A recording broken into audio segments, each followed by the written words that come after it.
Ladies and gentlemen, welcome back to the Expansion Pack Podcast, where we download this week's content and bring it to you.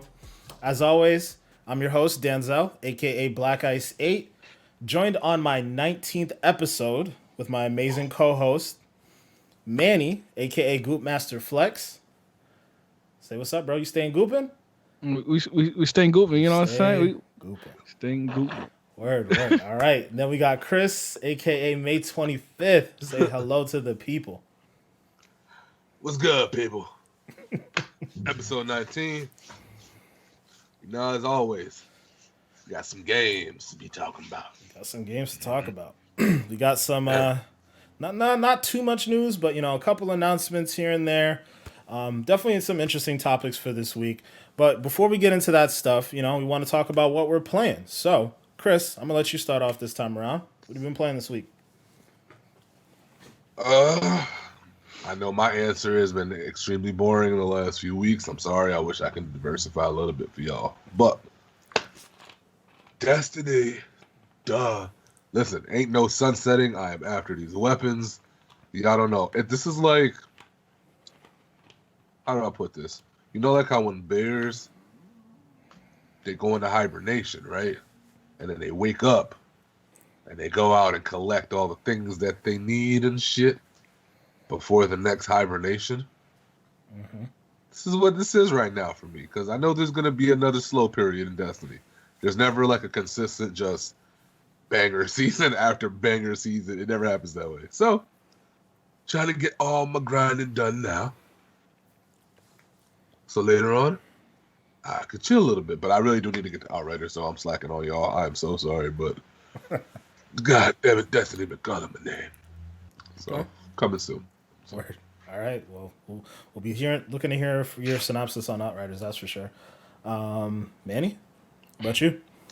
I know I can kind of second what Chris said with not the game's point, but it's kind of been the same thing. Just playing some of them classic Grand Theft Autos and Warzone, a little bit of 2K and FIFA.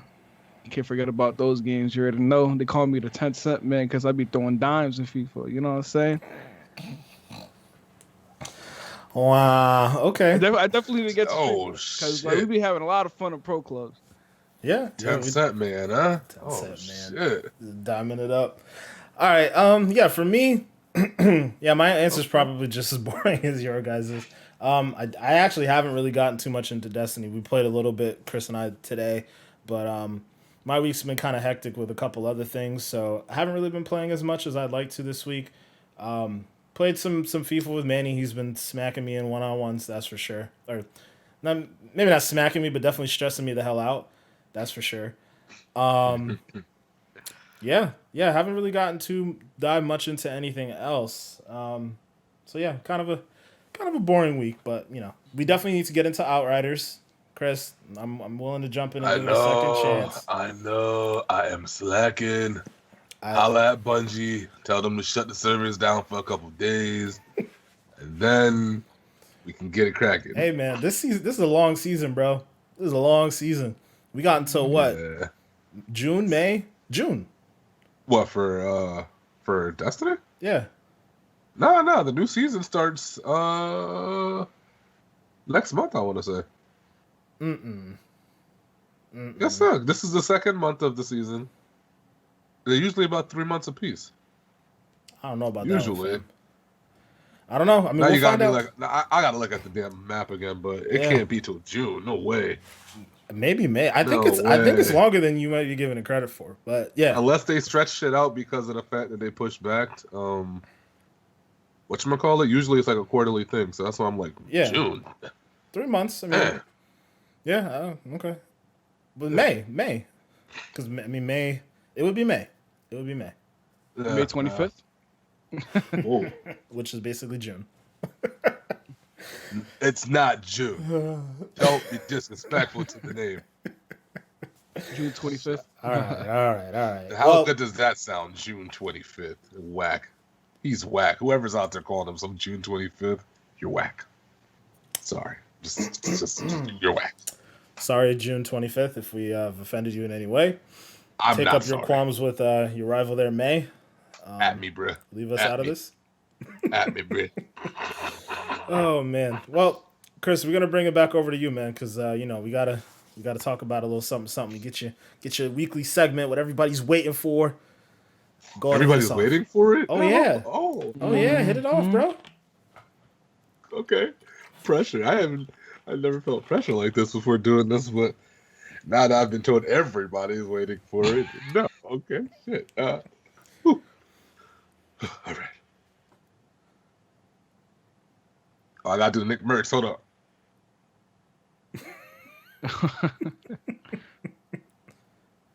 Ding. Oh man. Icebreaker. So, this week, Birdman Hands. Very simple question for you, gentlemen.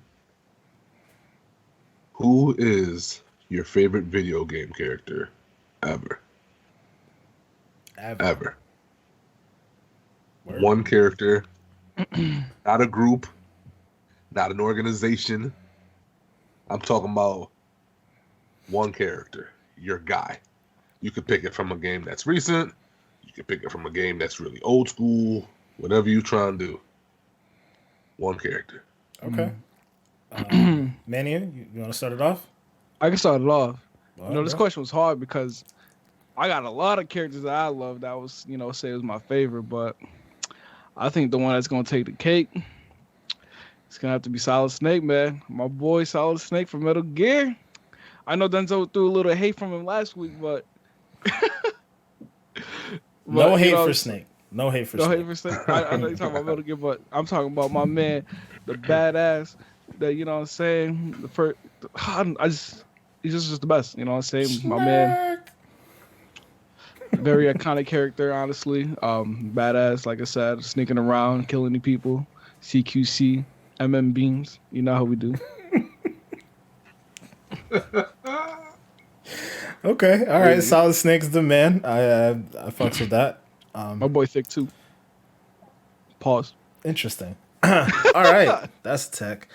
So, anyways, I want to check that later in post. yeah, we definitely might want to check that one. Anywho, for me, I would have to go with, in my opinion, one of the baddest motherfuckers to ever touch foot on a video game, and that's got to be Dante from Devil May Cry.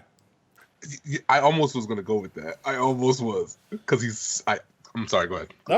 No. He's a bad man. His the swag he comes out with when he's fighting people and like making it all stylish with the two guns. I forget what they're called, but Ebony and Ivory. No. Ebony and Ivory. You're right. That's exactly what they're called. Yep. The way he used to like combine, shooting enemies while like flipping in the air, doing freaking spins and all that stuff, and then still pulling out the sword and just dicing people to shreds. Bro, yeah, Dante's the man. Especially in Devil May Cry 2 and 3. Like the swag he came out with. I remember there was like this one scene where he was like surfing on like a pizza box or something and then like flying through the air and then chopping demons up, and bro, yeah, he's the man. Dante's definitely gonna be my pick for sure. Okay. I can't even get mad at that pick because I'm telling you, I was right there with you. However,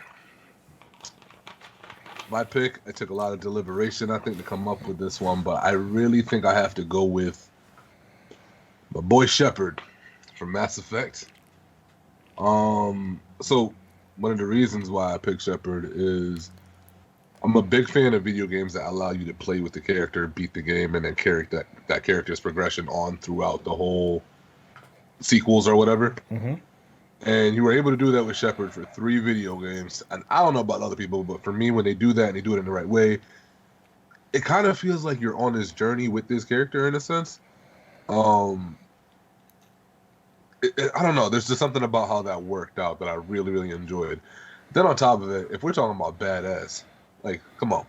This man Shepard more or less lost his entire body. I'm sorry for spoiling people's if y'all ain't never played the game before. Game been out for about a decade. Don't get mad at me. Play the damn game. All right. But anyways, yeah, mans gets blown to like smithereens damn near, and they like piece him back together. And I think throughout the second game, like he even has scarring and stuff on his face from them doing like whatever they did to him. And I'm like, man's done fought the damn Reapers, blew up, got reconfigured, and is still fighting the damn Reapers. Hey, yo, you want to talk about badass? That's my guy, man. Shepard he's just like hard as nails. Like, I wish they could keep going with his character as long as they could in that universe, but the Mass Effect universe is so humongous, it's almost a disservice to like keep going with just Shepard. So, yeah, oh man, Shepard's my guy. That's my guy. Yeah. Word. Okay. Well, as always, thank you for your icebreaker, Chris. Yes, sir. The segment everybody's always waiting for. Make sure you guys let us know what your favorite game character is down in the comments. But yeah, let's jump into this week's topics. So we've had two interesting game announcements this week in particular. The first one I want to let Chris talk about a little bit because he's pretty excited about it. So, Chris, tell us about that first one. All right, guys. So this is some odd news, but I just felt like we needed to talk about this just because of what it was. So the Dungeons and Dragons franchise, the big storied franchise. Anybody who is even remotely a gamer, even if you don't like it, you've heard of it. There's no way you've never seen the name, read it in an article. Like, you have. There's no way. So, like, this is big news where, like, they've recently been announced that the same studio, I guess, that makes CSGO, the popular competitive shooter, they're going to be tackling an open world RPG in the Dungeons and Dragons universe. Can we get the no, we ain't got that, but that's like, it's definitely really interesting. I'm actually, I don't know, like, I'm somewhat lost for words, I guess, a little bit on how to like describe this, because again, this is a massive thing that we're talking about, Dungeons and Dragons, but in open world format. Like, I never thought about this kind of adaptation. We've been talking about that a lot on the channel, but on the pod. You know, video games getting brought into TV format and movie format and all these new outlets that are coming out, but I never really thought about a tabletop game now being brought into the video game format, which can open up so many other doors going down the road if it goes well. And it's just like, it's crazy on that level, but then it's also crazy. It was like, again, if you guys know about CSGO, this game is so far different than what they're going to be trying to tackle with creating this RPG. I don't even really know what to say on that front. So like, it's very, very interesting. It's something that I'm also worried about in terms of if it's going to be taken 100% seriously. Because you just don't know. I really don't know what to expect here with a lot of this. Like, I'd be really curious to hear what you guys' opinions on it is. But yeah, man, this is the news that has recently been announced. They haven't really announced too much for it yet. I don't even think we have like a release date or anything like that, but it's in development. Yeah, definitely early stages, it seems like. But, but yeah, wild. Manny, Wild. I don't know if you want to go first on this one. Yeah, I could put my little 2 cents in out of my 10 cents. But what is it called? Definitely excited. Exciting news, especially for the big D&D fans, because like I said, it's something that hasn't been tackled in the AAA format yet. So definitely some exciting news, and like definitely something I would be willing to play. One thing I'm hoping for it that is ends up being like an MMO where it's just like in this big massive world and you just play with your friends, tackle dungeons together, meet other players, even possibly even having like a PvP aspect of it. I'm sure they can probably implement it into it. And like you guys said, it's a AAA game from a tabletop essentially. So they got a lot to work with. And it's definitely very exciting. I can't wait to see more news about it and see what kind of like path they take on Dungeons and Dragons. Yeah. Well, I don't know if this is necessarily a great omen for this game or necessarily something that they might want to compare it to, but what else was a tabletop game and turned into an open world RPG? Cyberpunk. So, I still got love for Cyberpunk, and I think it's a really good game. So to me, it's not necessarily a bad omen, but right, yeah. But the prospect of a Dungeons and Dragons game, which already had, I'll say this: I'm not necessarily one who's ever played Dungeons and Dragons, but the gravity of a AAA version of this game isn't lost on me. Right, I understand that there's a rich history there. There's a lot of things that they can pull from, with Dungeons and Dragons. I'm looking for.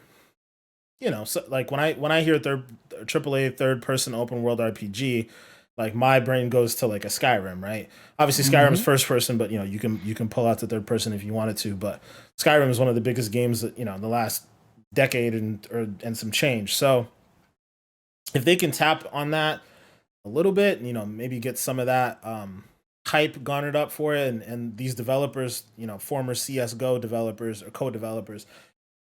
It seems like it's interesting because there's no lineage to say that they would be able to pull off a game like this. They CS:GO is obviously a first person shooter. I'm curious. I'm intrigued. I'll leave it at that. I'm intrigued. Hopefully they come hard. I wanted to add a point that I think could really, really enhance these games and this is something that I really kind of haven't seen in gaming for over 10 years. So, all right, audience, stick with me. I know I'm about to be going back, but I have a destination. Just stick with me. All right, listen. So, I remember years ago there used to be this game, or there was an anime actually called Monster Hunter. Not Monster Hunter, Monster Rancher. That's what it was. And basically, Monster Rancher, the whole anime was about this world where there's these creatures, and you got to find these ancient discs, and then bring the disc to this like restoration thing, and then hopefully you could find a rare, strong creature in the disc. But then they used to start making video games where in real life what they wanted you to do was, and this shit was mad fun, bro. I had it for PS2, where basically they would have this feature where like you would open up your game thing while it was going, pull the disc out, and they wanted you to just go around your house and find random discs, and those discs would get read in the game, and then a random creature could come off the disc. And sometimes if you put a particular disc in your shit, you got like a really crazy thing. So little me is running around the house finding CDs, DVDs, like whatever I could find to kind of like do this, and it was like really fun because I'm like, well, this is like a now too. What's on this? Let me put this in and see if I can. So like when I'm talking about stuff like that, I'm thinking I don't know how they could do it, but if there's a way to incorporate, like say the people out there who actually do play and the cards and stuff that they already own, I don't know if they're how do you let them use that stuff in the game? Because if you do that, not only is that like including them, it's different. Don't nobody do that. There's never been an RPG that's open world AAA that also allows you to use tangible things in the outside world as items inside the game. Yeah. That is like that's that's crazy. Like, you know what I'm saying? You could scan it on your phone. Say maybe it's like a special potion or something like that, and then you can get it. And that's crazy, bro. Yeah. I don't know if they're thinking like that, but I hope so. Yeah, that'd be really cool. That'd cool, bro. Like, that would be actually really dope. I haven't seen a game do nothing like that where they let you just use outside things to influence your gameplay. That's cool. Yeah, it's cool stuff. I mean, yeah, I think that would be an amazing idea. I hope that that's something that's on their radar. Who the hell knows at this point? That would be insane. But yeah, I mean, we'll see what I think it's Hidden Path Entertainment is the name of the studio that's going to be working on it. So Hmm. we'll see what they've got going on. I mean, to come from a lineage of making CS:GO, regardless of if you're a co-developer, a support studio, whatever, you know, diving into an RPG, I guess definitely some eyebrows would be raised. I'm hoping this isn't one of those like flash in the pan games. Like they're calling it a Yeah. triple A game, right? Triple A third person open world fantasy RPG. So you can't just throw the word triple A and Dungeons and Dragons into the same sentence and then have it just be trash. Like you guys have to come correct. So Hmm. yeah, Mm. we'll keep an eye out. I mean, it seems like it's definitely some ways away considering the studio's hiring now, right? I think based on the tweet that they posted out, Hidden Path is hiring. We are in development on a AAA, yada yada yada. They're looking for a graphics programmer, lead graphics programmer, senior technical artist, and a writer. So I mean, that's got to mean they're pretty early in development. So Hmm. we'll see 3 years from now, what that'll look like. But we did get another game that got announced this week that is a little bit closer to release here. It's actually Aliens Fire Team. So let's see here. Aliens Fire Team is set up as kind of a four-person co-op game. Obviously in the Aliens universe. If anybody's familiar with the Aliens movies, pretty popular movies as well. So we've got those another instance of something that really isn't a video game at its heart, right? Like an Aliens movie, and they're bringing it over to the video game universe. Although there have been multiple Aliens games in the past, but this one, looks pretty interesting. As I mentioned, a four-person co-op game. A lot of people kind of compared it to Left 4 Dead because everybody seems to compare anything that's a four-person co-op game to Left 4 Dead, really. But this one's not first person; it's third person. Um, cooperative survival shooter is what they call it. It kind of looks to me, it reminds me vaguely of Evolved because it seems like the game is. I don't know if anybody remembers the game Evolved, but ironically, it was made by some former Left 4 Dead developers. I think that the studio that they formed was called Total Rock. But it was like a class based 4v1 multiplayer game.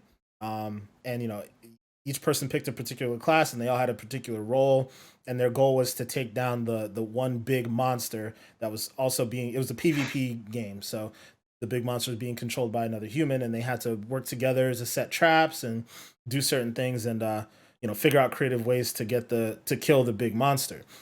I don't see any instance of there being a multiplayer mode where there's like PvP necessarily, but this looks more like a PvE version of that game. I think there's 5 different classes to choose from, and yeah, I mean you can you can customize your kit with different weapons, different grenades, so on and so forth. So yeah, it looks pretty interesting, and that one's supposed to be coming this summer. So with that being said, guys, what do you guys think about this? Manny. I'm definitely excited. Like a aliens game where it's just like the survival, you're just out here with your, 3 other players, just battling down, and like we know that aliens, like the franchise had this little bad history, but the last release, Isolation, was a really good one, Good, like yeah. survival horde. So I'm not gonna knock this game down. Definitely would love to give it a try if there's like a beta coming soon. That would be great to get your feet in the water, see how the game runs, plays. Um, and I think it's like one of those games that us as a group would definitely love, because I know like one of our friends from Balls Deep, Javon, he loves to play Left 4 Dead. So like like I think we'll all just have a blast with like this kind of like survival horror type of game, and just I'm excited. For sure. Chris, what do you think about it, man? Yeah, man. The first thing I think that kind of struck me is I really love how it looks graphically. I think they really captured that very, very well in terms of realism, but then also making sure it looked like the movie stuff. You know what I mean? Mhm. Like if you saw the shot in the trailer, excuse me, of the alien, like it looked really, really good. And I don't know if that was cutscene graphics or if that was just like in-game graphics, but even then, some of the scenes where they're doing some of the action stuff or they're doing some of the shooting and all that, looks very good. I don't know if the game is considered next gen officially, or if it's like on everything, or how that's working. But It's a cross-gen game, okay, so it'll be on Series S, X, and PS5 in addition to the previous generation. So. right, okay. Mhm.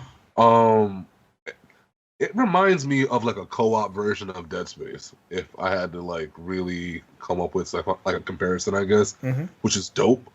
Because I haven't like really dug too deep into the Dead Space world, because sometimes it's hard for me to get into those older games consistently. But yeah, in this kind of environment, co-op, sci-fi, horror elements, it seems like they're really doing well with like the HDR stuff in there, especially because the spots that are dark are very dark. But then they got this one scene I remember in the trailer where like they got like this like light at the end of the tunnel kind of thing looking, and it just looked super good. So I don't know, I'm excited. I think it has a potential. I'm always here for more co-op gameplay modes and stuff like that. So hopefully, they do what they gotta do. It comes with the weapons, Yes, and sir. yeah, just give people something to grind for. I'm hoping that it's a little more sophisticated than just a horde mode game. Like, give me something, or at least come up with a good campaign. Yeah. If it's a decent campaign, and maybe you got some other modes for like horde moding and this thing, this that and the third, then yeah, I think that would be a solid game. I'll be alright with that. Definitely be alright with that. Yeah, as far as as far as replayability, actually, there's actually a little blurb in this article here from Polygon. So it says Cold Iron, which is the studio making the game, is designing Aliens Fireteam to be highly replayable. While players will start as a fresh colonial marine with a generic slate of skills, they'll be able to level their soldier up and unlock new weapons, abilities, and customizations over time. The studio promised an extensive arsenal of more than 30 weapons and more than 70 mods and attachments, plus a perk Oh, board that enhances and modifies players' abilities. I mean, okay.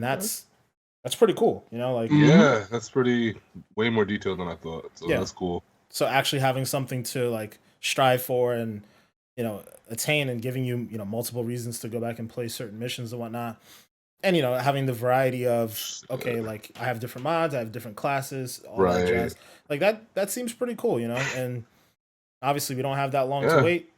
It's coming this summer, so I'm hope they didn't Oh. mention anything about it, but I am hoping that they drop us like a little demo or a beta or something, because yeah, this seems like a really cool idea. So. Yes, interesting, man. You don't usually see these kind of co-op games with perk pools too. Not perk pools, but perk trees. Mm. Because like this means that you can make a build for this game, and yeah, that's different. Yeah, yeah. It's definitely different. Well, we'll see soon enough for sure. But yeah, we dive into our next topic here. At this point, it seems like we're just kind of on a hot streak talking about Nintendo. Week after week after week, we're getting little bits and pieces of news. This week we've got some news on the Nintendo Switch Pro. The rumors are flying again. More We actually like got the Nintendo Switch. No, oh sorry, God. sorry. Cut the hate, bro. Cut the hate. Hey, Nintendo had a good week last week. Let's Yeah. let's Let's give them some slack. Cut them some slack. They had a good week last week. We were pretty excited from what we saw last week. And I'm pretty excited about what I'm hearing here. And again, this is all rumor, but it seems like this time around, Bloomberg.com is actually reporting some news, and I tend to trust them as a source. But we got some new news about the Nintendo Switch Pro. They don't officially have a name, but basically, according to the report, Samsung will soon be producing a 7-inch 720p resolution OLED panel for the device. And also, apparently, the Switch model will ship with a 4K high definition graphics when paired to a TV. So essentially, it's saying we'll get a 4K dock. So not too much else by way of that rumor or that article, but that's a lot to chew on for a company that usually doesn't really give us too much in from rumors and whatnot. But this is something that we predicted. I want to say a few episodes ago when we were talking about the Switch Pro rumors. This is what we were expecting, right? Seems like a bigger screen this time around and a 4K dock, and that's a big deal, right? It's about time. we're well into the era of 4K. Obviously, the previous generation of consoles were already dabbling in 4K, so it's time for Nintendo to dive in and join the club. So with that being said, I want to get your guys' take on it. So Chris, I'm gonna let you start off this time around. What do you think? Cool. It's all cool and dandy. But y'all know how I feel. I done said this already 100%, where my party chat at. Until I get that, I don't give a damn about no damn OLED screen or nothing like that. Where is my party chat? That's all I want to talk about. I don't want to talk about nothing else. I'm not gonna lie. I mean, like I'm semi excited to see what they come up with, but then like I'm not trying to get too high on it because, but that's a feature I want to hear about. The screen and all that's cool. Ooh, your screen's bigger. Nice. Not bad that the screen's bigger, but I need to start talking about some features I really want to see. Give me something I really, really, really want to see. So let's say we took the party chat thing out of it, right? Because I don't. At this point, my own personal expectation is that that's not something that we're ever going to get. So let's just shove that out of your mind right now. What else do you think realistically the Nintendo might do that you actually would love to see from this new? Well, one of the main things I think they need to do is fix the battery life. That is horrible. Battery life needs to improve tenfold. The joysticks need to be like triple manufactured. You know what I mean? Like make up in a warehouse, do the eye test, send them to another warehouse, let them do stress tests, and then let them rebuild on top of what they make sure them shits hit. They need to be right. And I mean, if they're not gonna give me a party chat, at least give me a way to communicate in game with folks while I'm playing with them. Even if it's not as casual as me just be chilling on my Xbox home screen and getting a party with you guys, fine. You don't want me to be that casually relaxing, fine. But you can't keep giving me video games that require me to play peer to peer and I can't communicate in a way. Like you can't keep doing that, man. Like I don't know. Even if it's a text-based thing via their servers or something, give me something I can do to talk. I know I sound like I'm beating a dead horse here, but like it's really annoying. Like it's so not cool. I feel you. Yeah.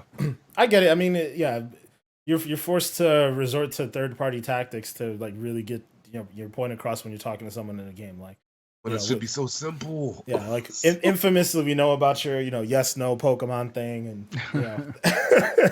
and obviously that's not acceptable. But yeah, I personally think it's probably going to boil down to each individual developer getting their stuff together because it doesn't seem like Nintendo's interested in implementing any kind of system. So yeah, I think like Pokemon Company, if they're making a game, there needs to be a better way to communicate in the game as opposed to waiting for Nintendo to create some sort of generalized chat system because I just at this point I just don't see it happen. Yeah, I mean, at least like games like Animal Crossing, they have like a little chat feature where you can talk. So like Denzel said, it's just up to the game devs. I doubt we'll see it in the Switch console life. They even said that like the Switch console is like halfway into its life cycle. So like I said, I doubt that we'll see anything like innovative as that where we get an actual party system. Like at most we'll probably just get like a screen upgrade, 4K compatibility. I don't really think we're gonna maybe see any performance boost, like maybe a little bit if anything, but especially if they want to keep that battery life at a reasonable rate, that's why we ain't getting any resolution boost because I'm sure if they got a resolution boost with the OLED, I'm sure the battery life would probably be even worse than what it is right now, trying to output that much power. So, well, I would say there's an argument to be made. So I totally agree with you as far as the resolution staying at 720 because I think that makes the most sense for battery life's sake. But I actually think the OLED screen could be a sign that they are finding ways to improve the battery life. OLED screens are a lot more energy efficient, especially with blacks. Like an OLED screen, for those who don't know, when you have a black image on the screen, all it does is just turn the pixel off, right? Like that's That's it. So that's essentially saving itself battery life right there. It doesn't have to illuminate that part of the screen to create a black image. It just turns it off, and that's it. So that's why you notice with like let's pull it out of video games, right? Like you notice that the prevalence of a dark mode being like a bigger thing for over across phones, right? The iPhone, Android phone, so on and so forth, right? These phones all have these OLED screens, and dark mode has become more and more popular because it does save battery life on your phone. And in essence, we talk about it all the time. There's really not that big of a difference between the Switch and the phone at this point. So I think that OLED screen is one of the call outs to me that they're really looking to improve battery life. I'm hoping that they really dive head first into it. Me personally, I think to echo something that Chris mentioned with the controllers, they definitely need to improve the quality of the controllers. But for me, I need it to be like it can't be flat on the back. It doesn't feel good ergonomically. Like I shouldn't have to go buy, and I understand that maybe there's something to that, like they have relationships with accessory makers and whatnot, but I shouldn't have to go buy an extra case to be able to comfortably hold my Switch without like my hands falling apart over some period of time. Like, you look at, I don't know if my camera's going to pick this up, but you look at like an Xbox controller or any other controller, right? It's got this area back here, which makes it easier for your hands to kind of rest on it. So I would be looking for my Switch controller to have something similar to that, right? Like some sort of but I guess you could say like a hump on the backside, so that I can ergonomically hold it, caress it, and play my Breath of the Wild without having my hands hurt. Is that so much? You have to say caress. Yeah, I did. It kind of sounds sexy. I'm not gonna lie. I did say caress. But one thing that I do want it too is that since we are getting a new Nintendo Switch with a new size, we'll be seeing like a new Joy-Con for it as well, and would even like the old Joy-Cons that we have be even accessible to it, since the size of the Switch is going to be just a little bit bigger. I mean, it's only 0.8 inches, but I mean, could that just be enough where it's like our Joy-Cons don't even work with it, or like hook up to the pad itself? So then it's like, oh, do I have to spend like more on new Joy-Cons eventually, this, that? So that's like one thing that I am thinking about with the new Nintendo Switch. Like I said, it's a 7-inch 720 OLED compared to a 6.2-inch LCD that they have currently. So I mean, only time could tell, really. Yeah, and I think you made a good point about the size difference relative to the Joy-Cons. To me, I actually think that what it means is there'll just be a lot less bezel on the machine. I don't think the physical dimensions of the device will change. So I think that our old Joy-Cons will probably end up working, although I'm hoping that they go for more of a like next gen change as opposed to it just being like a small iteration to the Switch. Like I want a brand new chipset so that I'm getting much higher quality graphics, right? Like I don't think that they have chipsets to make ray tracing, but like I'm looking for like a 1X at that point, right? If the Switch is basically a Wii U, like I want this next iteration of the Switch to be a 1X, like really good or much better graphically than what we had beforehand, and obviously capable of pushing out 4K on a dock. So, and I guess it'll be something that we have to take a look at is the dock itself going to have its own GPU in it, right? Like is the dock going to be what's boosting it, or is it just going to be everything's contained within the Switch? As it is now, everything's contained within the Switch, and it being docked, provides it the power, like literal power, to be able to put out a higher resolution without dying quickly. That would be something that I'm curious to see, because, I still believe that Nintendo should have pushed out a 4K dock eons ago and just, charged us $100 or whatever it had to be for the dock to have a GPU in it on its own, and up-res the graphics and up-res all the different things. But it seems like they're going a different route, maybe based on this report. And that's one thing to bear in mind, is this is all rumors, so who knows if this is even true. But if the report is to be believed, we're going to see something really soon. I kind of want to see them fix the little kickstand thing too. I know that's also minor, but that shit has been trashed since they started the Switch. It's never worked well. And I remember when they first, it just doesn't hold it up. It's not sturdy enough or anything. When the Switch was first announced, I remember the first advertisement I saw for it was like some kids in like a park or some shit like that, and the one kid pulled it out of his backpack, and the kickstand in his was amazing. That was an impeccable kickstand in the advertisement. It was very sturdy. He pulled it out, he set up his thing, and he was able to fully take advantage of the whole we have multiple people here and turning it into a tiny screen thing. Yep. Mm-hmm. As of right now, you've never really truly been able to like do that. Unless, again, like you said, you go out and buy a third party like little sleeve or something that has a better kickstand on it, and then maybe you can do that. But like, yeah, you gotta fix that. That's terrible. You can't just add a little flimsy ass little thing that y'all had forever and never really improve it. This is another one of those situations. Like, just steal someone else's idea, guys. Microsoft has great ideas. Mm-hmm. This is a Surface. Oh my, can't even like situate myself. But just make the whole back piece come off. That's it. Exactly. So easy. And then you can even make the just like Microsoft does. You can make the memory card fit somewhere back here, and just it. What are you doing, Nintendo? Like, if you don't want to iterate, you can just steal someone else's idea, man. I don't know. They say genius steal, right? Like, look at what Apple does, right? Like, and these ideas are already out there. Just take them and give us what we want. And there's so many different varieties. They don't even have to take that one. There's so many different kinds of ways they can fix that. Yeah. Instead, they give you the little, I'm gonna call it the little cake. I don't know, little cake stand or whatever it is. I don't know. But it's like.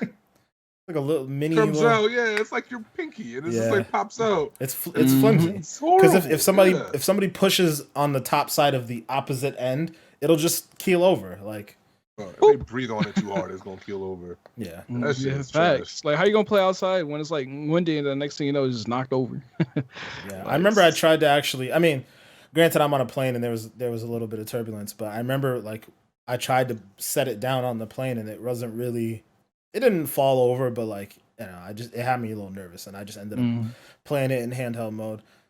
But yeah, you know, it'd be nice to like those little quality of life things, you know, like now you've had that iteration out in the wild. I'm sure you've gotten a ton of feedback, and I think that's an opportunity for them to really reiterate the design and fix up a lot of different things. So Nintendo, as always, we're watching you, man. We're watching you. You're waiting. Yo, do you guys think what would you guys think if they put a projector in it? Oof, that would drive up the price like crazy. It would, but you're talking about at that point finding any wall that you can come up with and turn it into a screen. What I would rather them do, because I don't want that to like increase by another $100. I'd rather them push out an accessory to give me the option to do that. I think that'd be really cool. Maybe kind of like I guess in a sense it'd be a separate base, but yeah, it would obviously have to pull power to. Actually, yeah, that's another reason why you'd want it to be its own separate accessory, because the projector itself can have its own battery life, and it's just something you plop in on it. Yeah. And boom, you're good to go. That'd actually be a great accessory idea. I would love that. That would be cool. But don't build it in, because then you've already cut the battery life in half just by doing that, and then increasing the price by another $150. And I don't want any of that. So yeah. Okay. Well, diving over to the next topic here. I don't really have a good segue for this because it's pretty different from. Oh, in a way, there's probably something I could have pulled up. But either way, we got some big news from Epic this week. Big news, Epic actually. News. Yeah, epic news, some would say. But yeah, Epic's been going in, man. They've, they previously acquired Cyanic Games, the people who make Rocket League, one of my favorite games. And now they went ahead and acquired Mediatonic, the makers of Fall Guys, everyone's favorite new family game. Fall Guys is now a part of Epic Games, and seems like there's going to be some really interesting changes coming down the pipeline. They haven't really said anything explicit, but I have some guesses as to what they may be looking to do next. But before I even get into what I think about this, guys, I want to hear what you guys think. So Manny, I'll let you start off this time. Yeah, I mean, we already know like Epic likes to just have that live service gaming just library that they have, starting off with like Fortnite, then you got Rocket League that they bought, like you mentioned, and now we got Fall Guys, who's like like the same thing, just like it's like a live service, even though you got to pay $20 to buy the game. But at the moment, who knows? Maybe they even have plans in the future to put it in the Epic Game Stores and just throw it for free. like they did with Rocket League. Mm-hmm. So it's really huge news, definitely. And we know Epic being one of those first to push crossplay with like this, all these multi-platform games like Fortnite and Rocket League. We see how big it is for Fall Guys because there's a lot of players that play in different consoles and everything like that. Like for example, PlayStation players who got the game for free maybe don't want to spend another $20 to play with their Xbox friends. And if you're able to use Epic as to push it into like the crossplay community, it'll definitely be huge in that sense. Get to play with everybody, like the PC players as well and the Xbox players, PlayStation. So that's what I could kind of see with the future of like what it means for somebody for the game like Fall Guys. Yeah. Yeah. Word. Yeah. I mean, you said a lot of things that I was gonna say myself. So yeah, you hit the nail on the head. Chris, what do you think about this? I think Epic is just out here trying to make sure all the stream numbers belong to them. Because between all these little games or whatever, they're gonna be taking up like at least a third of all the active streams on Twitch at all times. I think it's big. I think it's actually big for the folks who created the game because people don't be understanding. Like some of these devs are like they're small groups of folks, or they're coming from places where they don't got the resources like some of these other places do. So, some people I think look at it like, oh, why would they want to get bought out? It's like, no, some of these people want to get bought out. You know what I mean? Some of these people want somebody to come along with some money to do partnership and help them expand and grow and all that. So I think, man, I don't know exactly what they're going to do, but given the fact that they've already been doing their thing with the, Fortnite and stuff, man, they're going to do some crazy shit to this game, man. I could tell. I think we're going to get a lot of new game modes. I think we're going to start to get some new maps. And I think it's going to become I think as the game progresses, they're going to make it a more in-depth game. Because right now, even though it's really cool and it's fun and all, some of the game modes are pretty simplistic. So, like, for example, they got that one where, somebody's got the tail, and you got to go grab the tail off of that person and then try to make it to the end of the clock or whatever. I think they'll start to develop way more games where it's like it's not so much a luck thing, and it's more of a, I did this, I shit on you, so that's why I'm at the top of the board, not no, oh damn, I tripped over this dumbass bump in the ground and I fell through a hole, and you know what I'm saying? It's not gonna be so much of that. Yeah, I don't know. I don't know exactly what they're gonna do, but I see them really trying to take this forward for sure.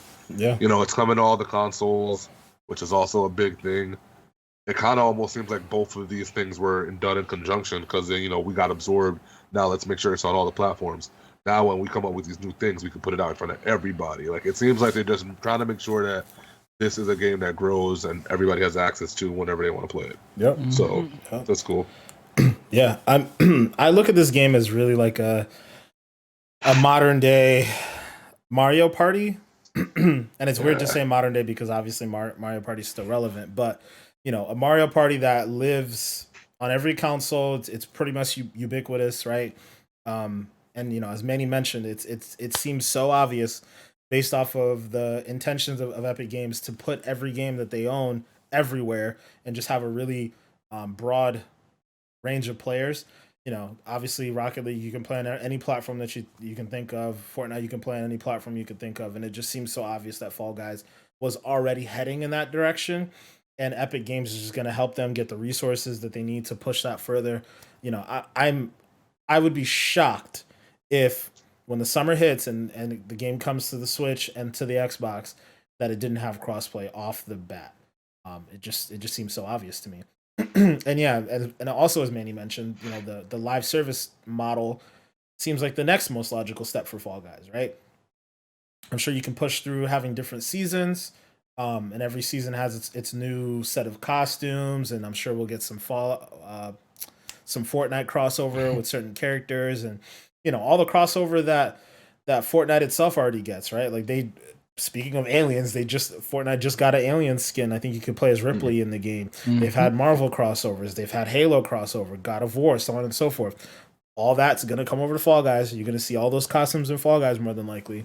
And yeah, and also as Chris mentioned, I didn't fully agree with you when you mentioned the whole thing about certain modes being about luck, because I think that game's there's some luck involved, but I think that game is largely about skill. Like you can kind of see those little bumps coming. But either way, yeah, there'll be more games for sure. More different game types sprinkled in there. Man, yeah, I'm just really excited for this, man. I cannot wait for that game to come to Xbox because I want to play it so much more with like a broader set of people. Yeah. Being limited to having to play it on PC right now kind of sucks, and obviously the excitement for that game died down a little bit. But getting Epic behind it, infusing a little bit more life into it, and pushing it across multiple platforms like this. You think about Among Us, right? Like obviously that game's died off. What can really reinvigorate that game? I don't know at this point because it was already crossplay. It was already everywhere that you can think of. Fall Guys is just so like I can see the different ways that you can like breathe new life into this game and make it really relevant for years to come. And that clearly seems to be Epic's model. With that being said, is there anything else you guys can think of where Epic might be going after next? Like anything that's already out there that Epic might make a lot of sense to make this better? Imagine Epic buys the Among Us studio too. Like he's gonna just buy everything. Yeah. just buy all the big games. Yeah.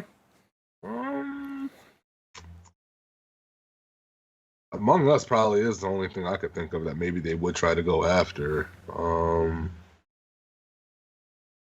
Because it seems like they're going after a very certain type of game. Like it doesn't seem like they're going after everything.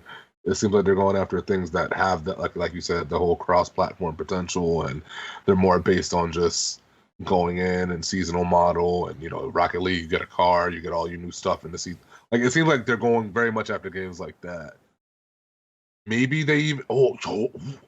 I pray they do this. Actually, they should go after Spellbreak, because I feel like Spellbreak, right, when it came out and we played it, it's cool, and Spellbreak is not a bad game, but it still needs more. It needs some more punch to kind of get me to play it like really consistently. It doesn't feel like it's finished. You know what I'm saying? Yeah, no, I like feel there's not that. enough to it. Yeah, it's just, man, that would be lit. I'd be here for that. My question is, game. Who actually makes that game though? I thought they had some of it because I remember when I first played like the alphas, like before it's the on game the Epic Games out. Store. Yeah, I know it's on the Epic Games Store. So, but maybe there was some kind of partnering to get that into the Epic Games Store, but I'm not 100% sure.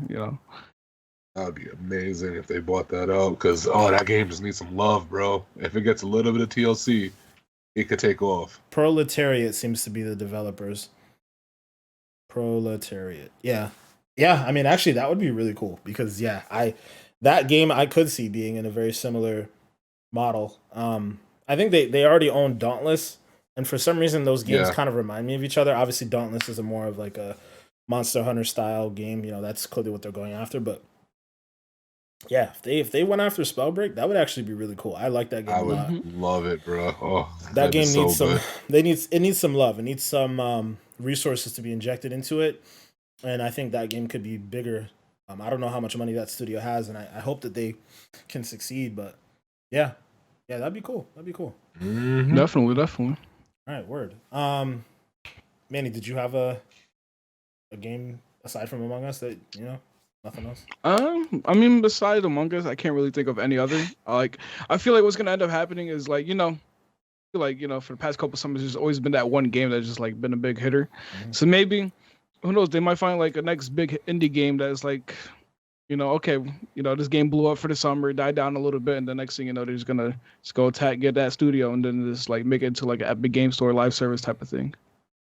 Like, but imagine if they get Among Us and like they just like, made it into like like a live service with seasons and everything like that. I feel like that would be so dope.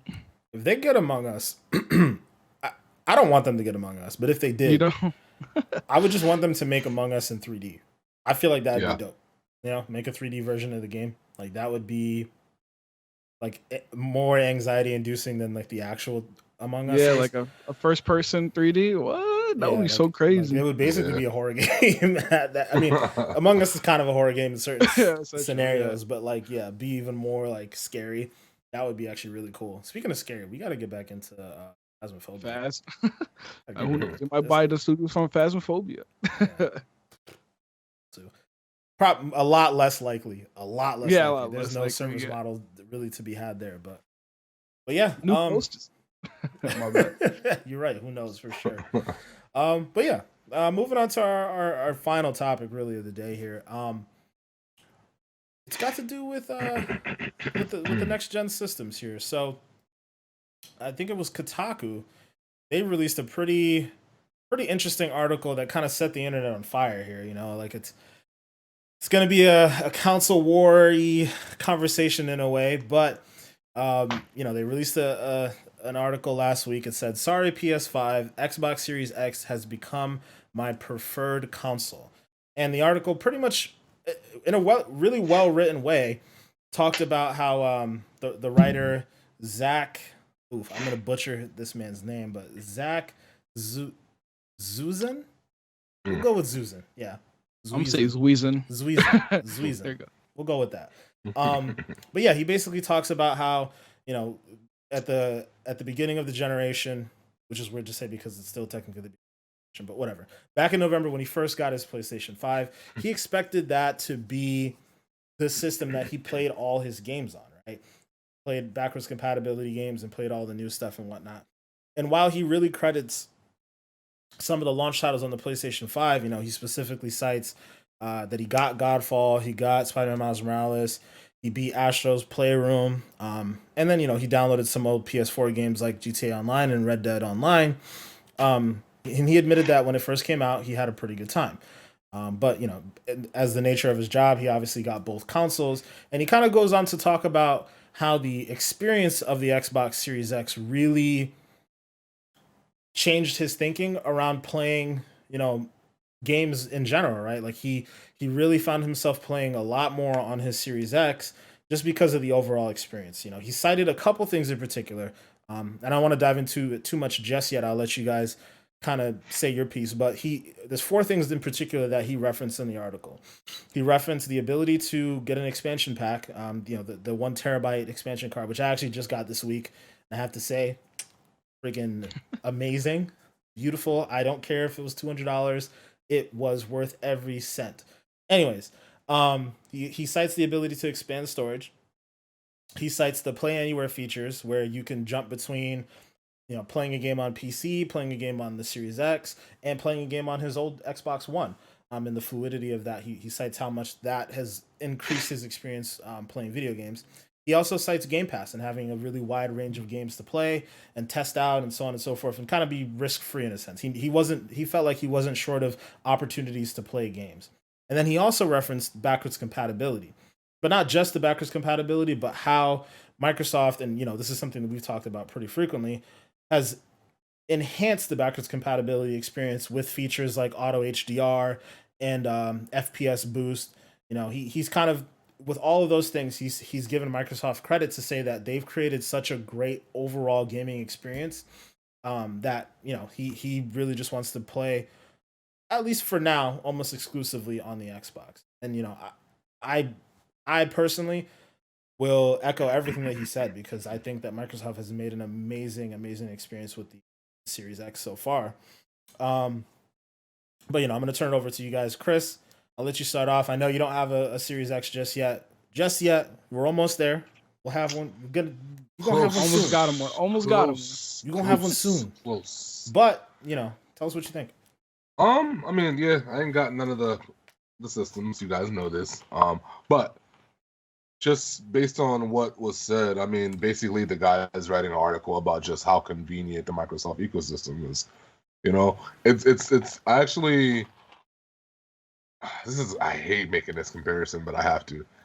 A lot of what he said reminds me of kind of like how people talk about their Apple ecosystem, where like they love their iPhone and getting their Mac and their iPad, and how everything speaks to each other, and it's really easy for things to kind of flow.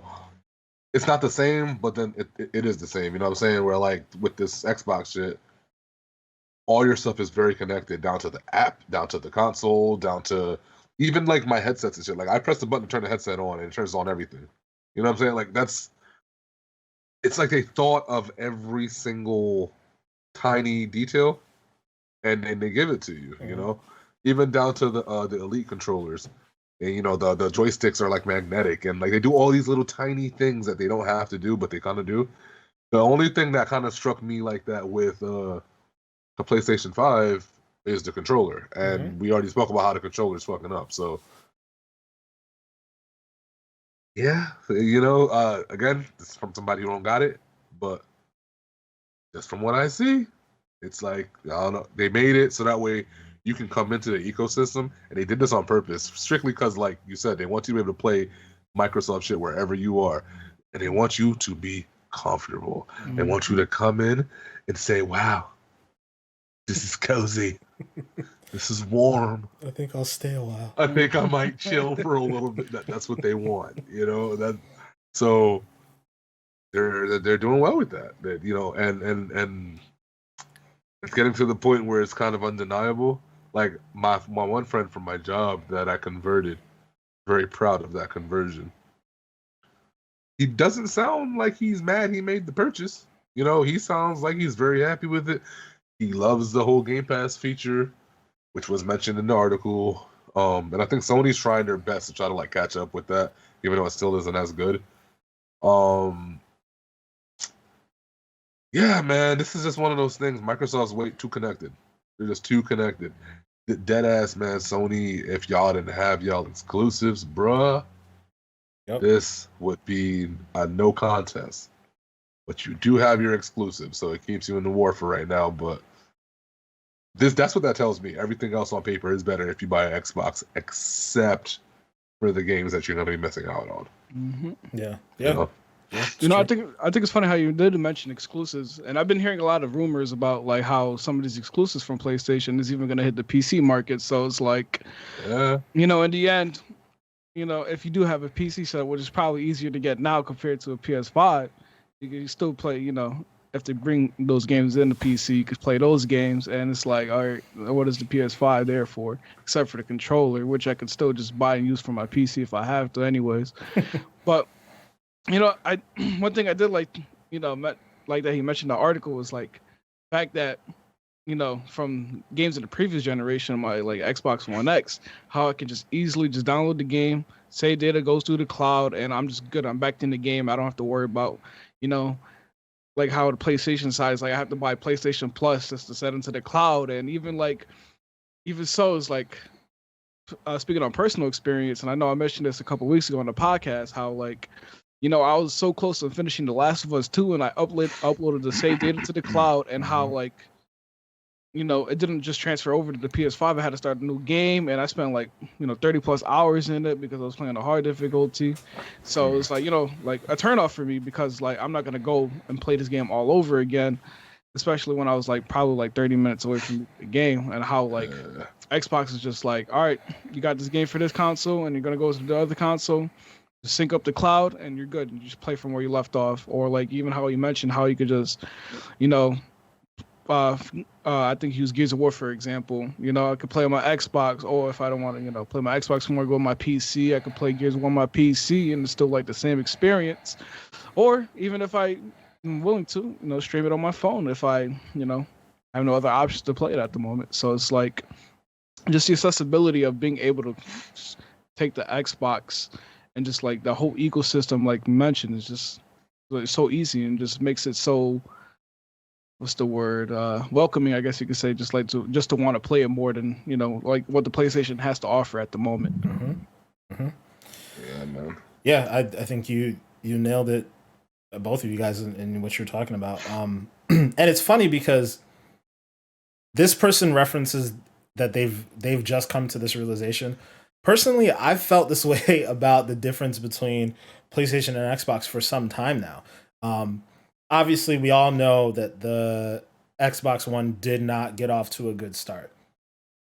But as soon as Phil Spencer took over, you know, pushing the studios and pushing the company as a whole to be a lot more gaming focused, like they always had those little features, right? Like Xbox was the first one to have a party chat. You know, we're talking about that Mhm. multiple times, right? Like they've had party chat since Xbox 360. And you know, PlayStation's just caught up to that game recently as far as the party chat system goes.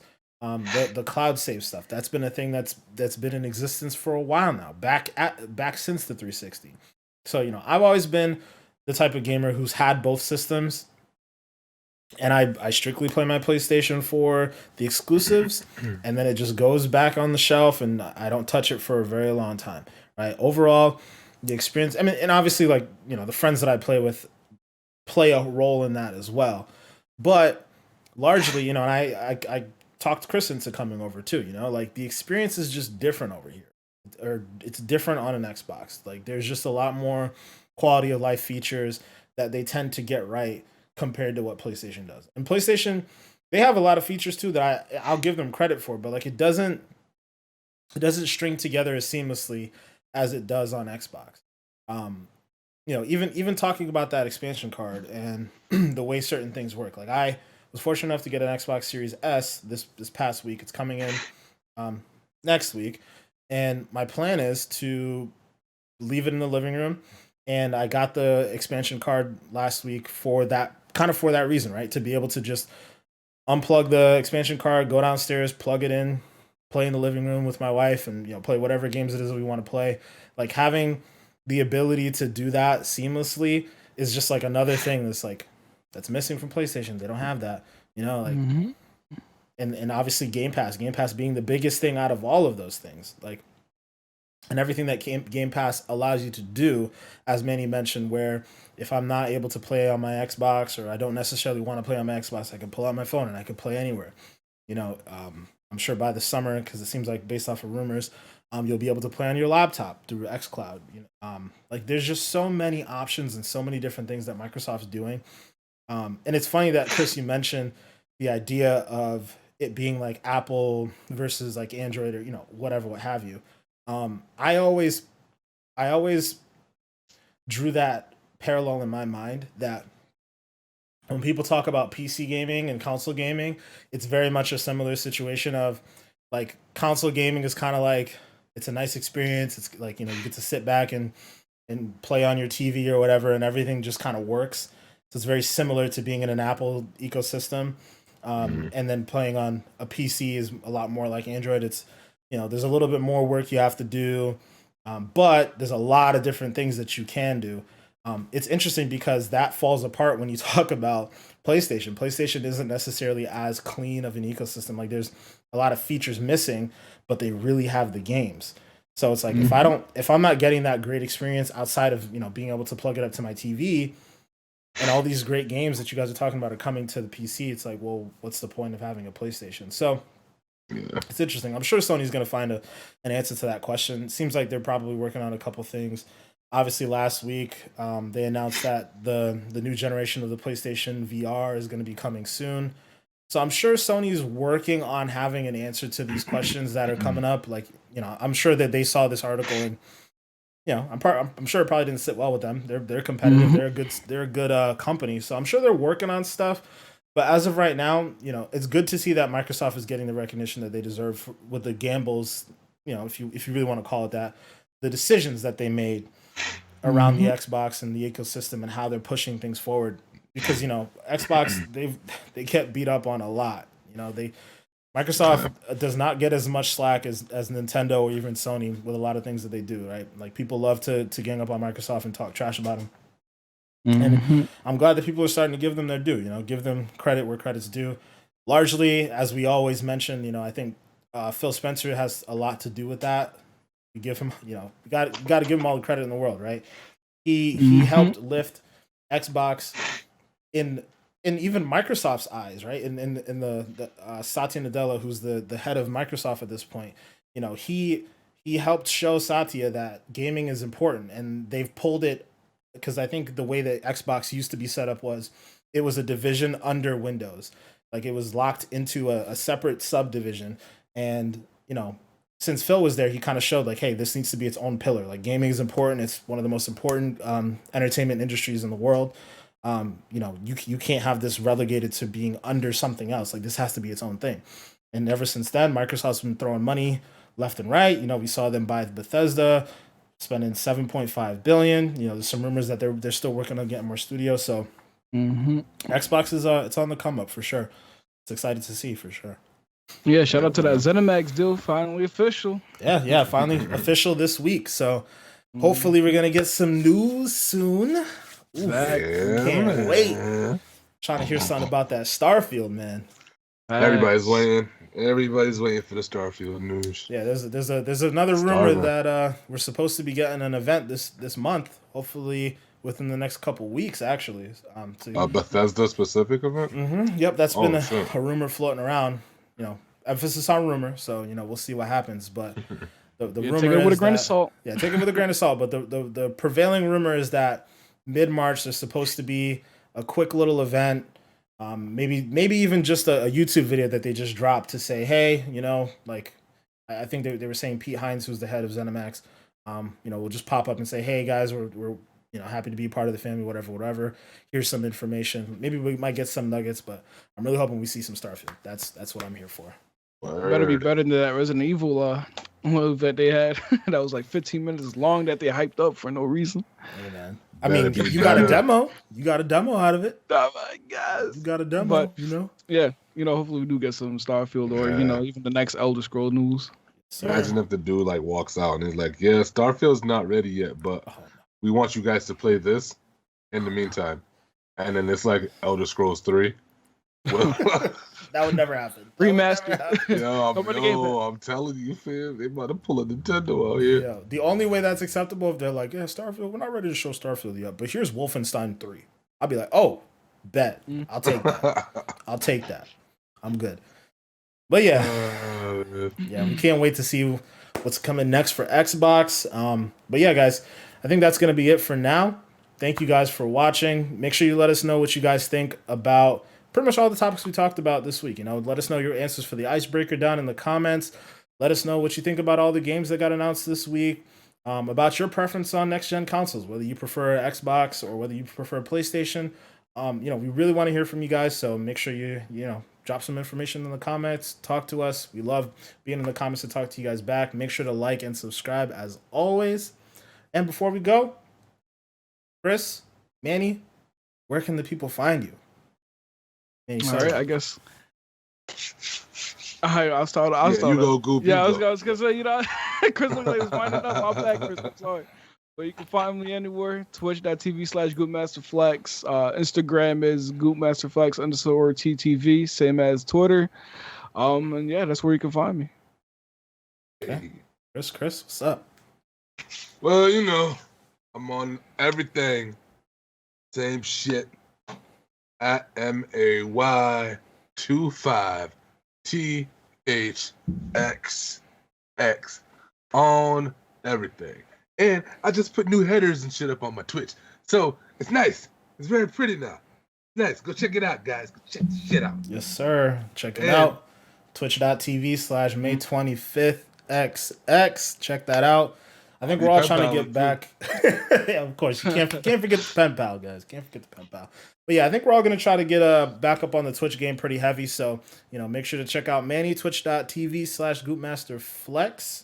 And for myself, I'm Black Ice 8 on everything. So twitch.tv/BlackIce8. Check me out on Instagram at BlackIce8_gaming. And of course, check out the podcast on Instagram as well at XPackPod. But yeah, we'll talk to you guys next week. Thank you guys for watching. As always, peace.